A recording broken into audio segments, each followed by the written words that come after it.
All right, here's another curve. And it's going to be look a little bit differently. Stages of conventional project: slow beginning, build up size, peak, begin, a decline, and termination. So we're starting here. We say this is the stages of a conventional project. Slow beginning. We're over here thinking about what we're going to do, then we're planning it. And then we spend a lot of money and trying to get something happen, and now we're at the end. We're about to turn it over to somebody, so we have less we have to do. Building a house, we start off with the plans and all that kind of stuff. We're not spending a lot of money, but we're, architecture does cost something, but it doesn't cost much to build the house. We build a house, and at the end we're just putting finishing touch, so we're not spending as much money at the end. So that is a S-type curve. It looks like an S. It's an S-type curve. Now this is the test. Okay, I'm going to ask you to think. Is that an S-curve as far as technology changes? Is it more representative of the change curve, only it just has different information, but it's presented in a different way? Which one would you say it is? The S-curve, it represents technology changes. Okay, looks like an S-curve. How many people would say it's more related to actual change? It's related to actual change. And this is just to show you that it can be presented in different ways. Now let me show you what that S-looking curve looks like. Remember, here's the change, and I overdid it. Okay, that's the change, right? And we said it change starts there and there, and this is the whole point of project management, right? And all that's doing is explaining that part. And so that's saying we're spending money like this. And all that represents that part right there, which is during the change, the implementation part of the change. So it's just another way to show how the money is spent, okay, during a change. So it can be complicated, right?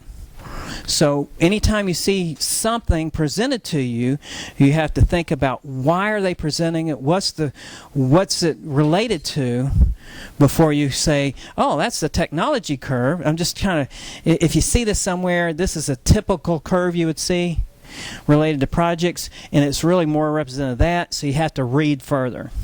Does that make sense? So, okay. Now, this is a lot of detail. Is this too much detail? It's still kind of interesting. Some people may be a little bit too much detail for it, but there's some heads that are nodding that they want to hear this. Okay. But so if you see a project curve, it's talking about one thing at a time, one change at a time. So the word project means one change at a time, right? And so if you see project, it just means that this fits here, but it's describing how money is spent in this case. All right. Now, I'm going to show you what that actually means, that S-curve. You see this picture? This is what you might see at work. You would see that, okay, for the first week we spent that much money, and we should spend the money that's not in red, but we're actually spending the money that's in red. That's what that means, okay? And if we drew a picture of that cumulatively, we would see the S-curve over there. So this is going through a change, right? And then the spots that we see above the curve says we're overspending. Does that make sense? So that's why you would use that, just to see where you are spending money and how much time you are and stuff like that. Now here's something different. Now first off, I remember when I said the sharp edges, what does that tell you? It's old. It's old information, because now it'd be all curvy. This is a specific grief curve, and it says that this is, I guess, a terminal illness is found. So the health is stable here, and then we go through a personal denial, shock, and then we get into an anger stage. Our emotions are high. Then we go through bargaining. We're saying, please, God, take this away, and doctor, can you do anything? And then we go through a depression. And then we go through an acceptance, and we come out kind of above where we were. Now that's just a illness issue, right? Now the curve looks like that, similar to that, There's a little bit more ups and downs to it, but it looks like the valley of despair. This is very closely related to the valley of despair. So this is some of the history about why there's a valley of despair. For people, if we were talking about people having to give up something to go through this change, then that curve would relate to it. Everybody agree with that? Okay, anybody disagree? Okay, I think I said the truth.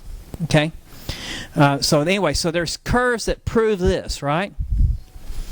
And so what we're doing now, just to give you an idea, is we're just trying to prove that curve's right and see where it came from.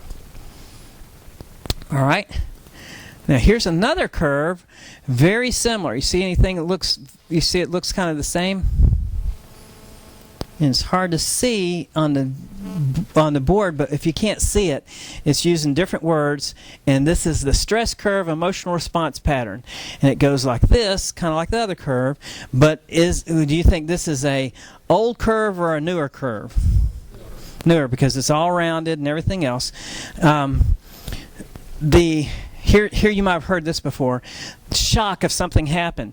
Anger, hope, disillusionment, depression, recovery. Sound familiar, right? There's the other one. Fright, fight, flight, and facing reality. That sounds familiar. We've heard that before, right? So this is the people side of that curve. Is that a correct statement? Just from your gut opinion. Okay, so now you see why there's a valley of despair, and they call it the valley of despair. Because in real life, when you're dealing with people and they're losing something, there's a valley of despair. And that's for a negative change. And I guarantee if you have a generation, let's think, remember we talked about generations? Okay, so now we have a phone for everybody, right? And so if you have a generation, World War II greatest generation, what's their experience in changing their phone? I mean, just from your experiences. Is it a good thing, a bad thing? Is it always a bad thing? Is it always a good thing? Or could it be anywhere? It could be traumatic at times because it could be anywhere. Some people are really technology savvy, but on average, they're probably less so. Okay, so they have phones. What's the phone that's out where the big numbers and it's just one phone to do one thing and it's calls, and it's geared towards selling to that generation, right? And that's it. You don't have to worry about it. It's big numbers, small phone. It's attractive. You put it in, and its business is the same thing the old phones used to be, And that's exactly what it does. It's a cell phone. They could put a lot more into it, but they strategically chose not to.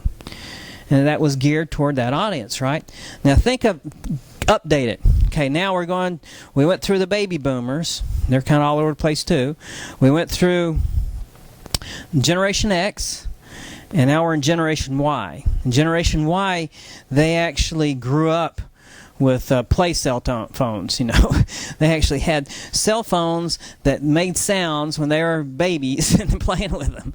And so now they see things differently. They get a phone and they want as much on it as can be possibly done. They want their media on. They want a text message. They want everything else. You give them a new phone that has all the bells and whistles. Are they in the valley of despair? No. But is there a learning curve? Yeah, so I still have that dip in productivity. It's just that it has nothing to do with despair, right?